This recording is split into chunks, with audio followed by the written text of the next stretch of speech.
మహాదేవుడును మన రక్షకుడు అయిన యేసుక్రీస్తు ప్రభుల వారి శ్రేష్టమైన అతి పరిశుద్ధమైన నామంలో ఉదయకాల మన్నా అనే చక్కని కార్యక్రమాన్ని చూస్తున్న మీ అందరికీ నిండు హృదయంతో వందనాలండి. దేవుని యొక్క మహాకృప మీ అందరికీ తోడై ఉండును గాక. బాగున్నారా? మీ కుటుంబాలన్నీ క్షేమంగా ఉన్నాయా? ప్రతిరోజు ఉదయకాల మన్నా తప్పకుండా చూస్తున్నారా? ప్రతిరోజు చూడండి, దేవుని వాక్యం వినండి, తప్పకుండా మీరు దీవించబడతారు. ఈ రోజున పరిశుద్ధ గ్రంథంలో నుంచి జీవం కలిగిన దేవుని వాక్యంలో నుండి ఒక అమూల్యమైన సంగతిని మనం ధ్యానం చేద్దాం. నేను ఒక చక్కని రిఫరెన్స్ చదివే ముందు ఒక మాట మిమ్మల్ని ఇలా అడుగుతాను.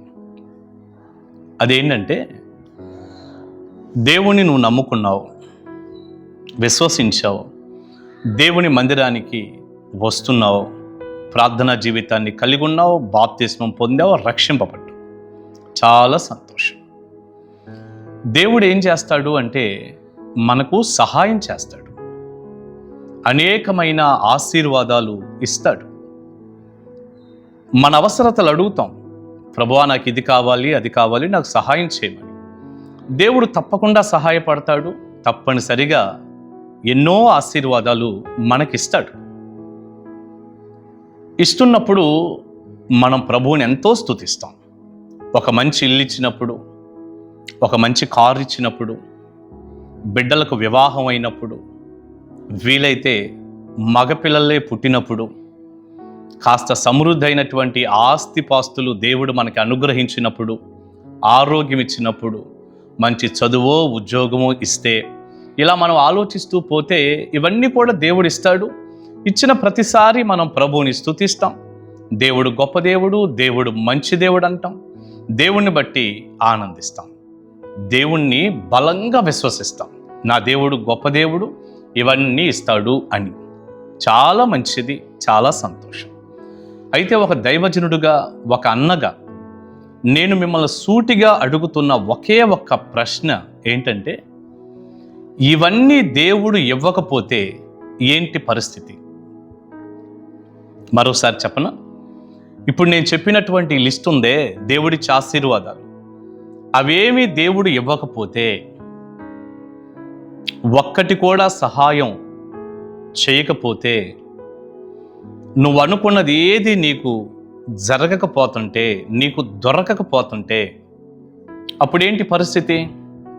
అప్పుడు కూడా ప్రభువులోనే ఉంటావా? అప్పుడు కూడా యేసయ్య నిజమైన దేవుడు అంటావా? అప్పుడు కూడా నీ విశ్వాసం నిలకడగా ఉంటుందా?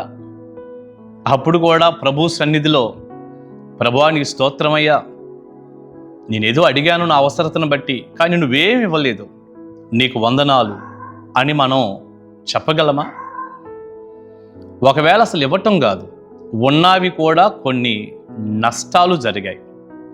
ఉన్నదేదో పోయింది, నష్టపోయావు. నువ్వు ఉద్యోగం ఉందనుకున్నావు, ఉద్యోగం పోయింది. చదువులో మంచి మార్కులతో పాస్ అవుతాననుకున్నావు, పాస్ అవ్వలేదు. ఇల్లు కట్టుకోవాలనే ఆశ ఉంది, 5, 10, 15, 20 సంవత్సరాలైనా నీకు సొంత ఇల్లు లేదు. ఆరోగ్యం కూడా అంతంత మాత్రంగానే ఉంది. నీ బిడ్డలకు వివాహం జరగటం లేదు. ఆర్థికంగా కూడా నువ్వు చాలా ఇబ్బంది పడుతున్నావు. ఎన్నో నష్టాలు నీకు సంభవించాయి. ఇప్పుడు కూడా నువ్వు ప్రభువుని నమ్మగలవా? ప్రభువులో బలంగా ఉండగలవా? నీ విశ్వాసం చెక్కు చెదరనటువంటి విశ్వాసంగా ఉండగలదా? ఆ సమయంలో కూడా దేవా నువ్వు మంచి దేవుడు, నాకు ఇచ్చినా ఇవ్వకపోయినా నీకు స్తోత్రమయ్యా, నేను నిన్నే నమ్ముతాను, నువ్వు సృష్టికర్తవు, సృష్టికర్తగా ఉన్న నిన్ను ఆరాధించటం, స్తుతించటం, నిన్నుగా నేను మహిమపరచటం, స్తుతించి ఆరాధన చేసి ఘనపరచటం నా భాగ్యమయ్యా. నిన్ను విడిచి క్షణమైనా నేను ఉండలేనుగా, నీతోనే నా జీవితం అని విశ్వాసంతో, సంతోషంతో చెప్పగలవా? ఒకసారి ఆగి ఆలోచించండి, టైం తీసుకోండి, ఆలోచించండి. లేదండి మేము అలా చెప్పలేము, దేవుడు ఎప్పుడు మేము ఏది అడిగితే అది ఇస్తూ ఉంటే, ప్రభువా మాకు ఇది చేయండి అనంగలోనే చేస్తూ ఉంటే, ఆయన సహాయపడుతూ ఉంటే అప్పుడే మేము విశ్వసించగలం, ఆయన్ని ఆరాధించగలం. లేకపోతే మేమేమి విశ్వసించలేమండి అంటారా? ఒకవేళ అదే కనుక నిజమై దేవుడు ఇస్తూ ఉంటేనే నువ్వు దేవుణ్ణి ఆరాధిస్తూ, ఇవ్వకపోతే వెళ్ళిపోయే విశ్వాసమే కనుక నీదైతే అదొక నాసి రకపు భక్తి అని, ఒక నకిలీ విశ్వాసం అని నీకు కాస్త బాధ కలిగినా ఒక అన్నగా నేను చెప్తున్నాను. దేవుని వాక్యాన్ని బట్టి, నా సొంత మాటలు కాదు, అది ఒక డూప్లికేట్ విశ్వాసం, అది ఒక నకిలీ విశ్వాసం. ఇస్తూ ఉంటే ఎవరైనా దేవుని నమ్మి ఆరాధన చేస్తారండి. ఇస్తూ ఉంటే, ఆయన పెడతా ఉంటే, మనకు కావలసిందంతా కూడా సమకూరుస్తుంటే ఏ వ్యక్తి అయినా ఆరాధన చేస్తాడు. ఇవ్వనప్పుడు, ఉన్నది కూడా పోయినప్పుడు, అడిగింది దక్కనప్పుడు ప్రభువుని పట్టుకుంటాం చూడండి, అది నిజమైనటువంటి భక్తి విశ్వాసం. మందిరంలో ఉట్టి వాళ్ళు, నకిలీ విశ్వాసం కలిగిన వాళ్ళు వేల మంది ఉండటం కాదు. ఇలాంటి వాళ్ళు, ఇప్పుడు నేను ఏదైతే దైవజనుడిగా ఒక అన్నగా చెప్పానో అలాంటి విశ్వాసం కలిగినటువంటి వారు 10 మంది ఉంటే చాలు. అది అసలు మంచి సంఘం, మంచి పరిచర్య. బైబిల్ గ్రంథం ఇప్పుడు నేను మీకు చెప్పిన ఈ వ్యాఖ్యానాన్ని గురించి ఏమైనా తెలియచేస్తుందా అంటే తెలియచేస్తుంది. యోబు గ్రంథం 1వ అధ్యాయాన్ని గనక మీరు జాగ్రత్తగా చదువుకుంటే, సాతాను అనబడిన అపవాది దేవుని సముఖానికి వెళ్ళాడు. ఒరే, నువ్వు ఎక్కడి నుంచి వచ్చావని దేవుడు అడిగాడు. నేను భూమి మీద ఇటు అటు తిరుగుతూ ఎడకొచ్చాను అన్నాడు. అలాగైతే నా భక్తుడైన యోబు నీకు తెలుసా?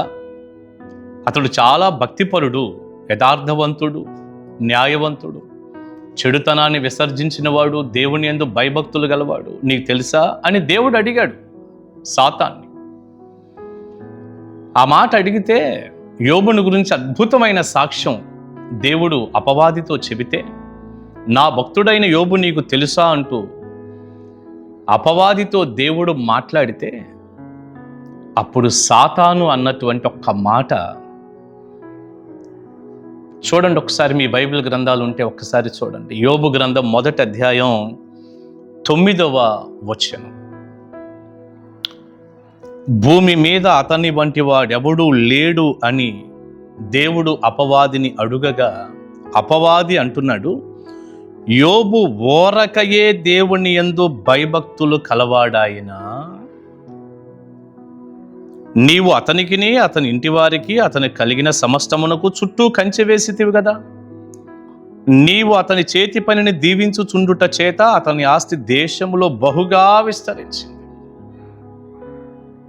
అయినను నీవిప్పుడు నీ చేయి చాపి అతను కలిగిన సమస్తాన్ని మొత్తిన ఎడల అతడు నీ ముఖం ఎదుటనే దూషించి నిన్ను విడిచిపోవును అని యెహోవాతో అన్నాడు. ఏమన్నాడు? ఓరకనే నమ్మాడా యోబు నిన్ను? ఓరకనే ఎవరైనా నమ్ముతారయ్యా నిన్ను? నువ్వు అతనికి కావాల్సిందంతా ఇస్తున్నావు, సమృద్ధినిచ్చావు, చేతి పనిని దీవించావు, దేశంలోని ఆస్తిని విస్తరింపజేశావు, ఎంత ఆశీర్వాదం ఇచ్చావు ఆయనకి. ఇంటి చుట్టూ కంచె వేసావు, పిల్లల్ని, ఆయన్ని, భార్యని, అందరినీ భలే కాపాడుతున్నావు, ఆస్తిపాస్తులు పెరిగాయి, కాపుదల ఉంది. ఇన్ని చేసావు. ఇన్ని చేస్తే నిన్ను ఎవరైనా నమ్ముతారు. ఓరకనే నమ్మాడా? ఆ పదాన్ని మీరు అండర్లైన్ చేసుకోండి. యోబు ఓరకనే నిన్ను నమ్మాడా అన్నాడు. అంటే ఓరకనే ఎవరు నిన్ను నమ్మరు. నువ్వేదైనా ఇస్తేనే నమ్ముతారు, కానీ ఓరకనే ఎవడయ్యా నిన్ను నమ్మేది అని అపవాది మాట. యోబు విషయం మొత్తం తీసేస్తే, మొత్తం నువ్వు మొత్తితే నిన్ను దూషించి వెళ్ళిపోతాడు అన్నాడు. కానీ వాస్తవంగా యోబు గురించి మనందరికీ తెలుసు కాబట్టి విస్తరించి చెప్పటం లేదు. అన్నీ పోయాయి, అన్నీ తీసేశాడు దేవుడు. అయినా కూడా యోబు దేవుణ్ణే స్తుతించాడు. యెహోవా ఇచ్చాడు, యెహోవా తీసుకొని పోయాడు, ఆయన నామాన్ని స్తుతి కలుగునుగా కన్నాడు. అపవాది చెప్పాడే ఓరకని నిన్ను నమ్మాడా యోబు అని.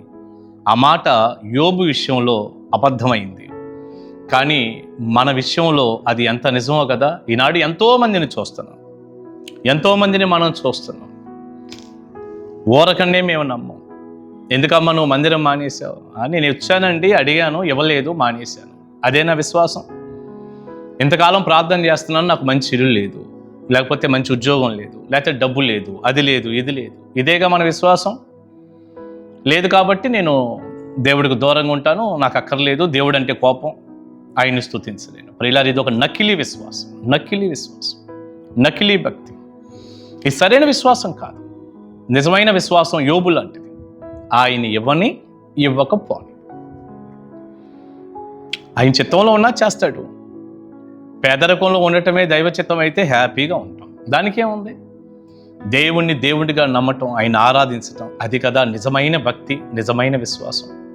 ప్రియబిడ్డ, ఆయన ఇవ్వకపోయినా కూడా ఆయనే నా దేవుడు, ఆయన మంచి దేవుడు. నా జీవితంలో ఎన్ని శ్రమలు వచ్చినా, ఎంత కష్టం వచ్చినా నేను ఆయన్నే నమ్ముతాను. బోలెడు నష్టాలు యోబుకు వచ్చినా కూడా దేవుడే ఇచ్చాడు, దేవుడే తీసుకున్నాడు అన్నాడు. అలా అనగలిగినటువంటి ఒక గొప్ప విశ్వాసం, అలా అనగలిగినటువంటి గొప్ప భక్తి మన జీవితాల్లో ఉండాలి. అది కదా నిజమైన విశ్వాసం. మీది అలాంటి విశ్వాసమేనా?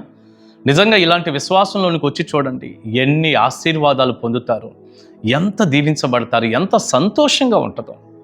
పరలోక భాగ్యం నీకు దొరికి నీ కుటుంబం కూడా ఎంత క్షేమంగా ఉంటుందో నువ్వే చూద్దువు. కానీ దైవదేవిని ఆశీర్వాదాలు నిండారులుగా మీ అందరికి కలుగునుగాక. ప్రార్థన చేసుకుందాం. పరిశుద్ధుడైన తండ్రి, విత్తబడిన చక్కని సందేశం మీ పిల్లలకు ఆశీర్వాదంగా దీవెనకరంగా మార్చును. ఆయన ఓరకనే నమ్మాడా యోబు?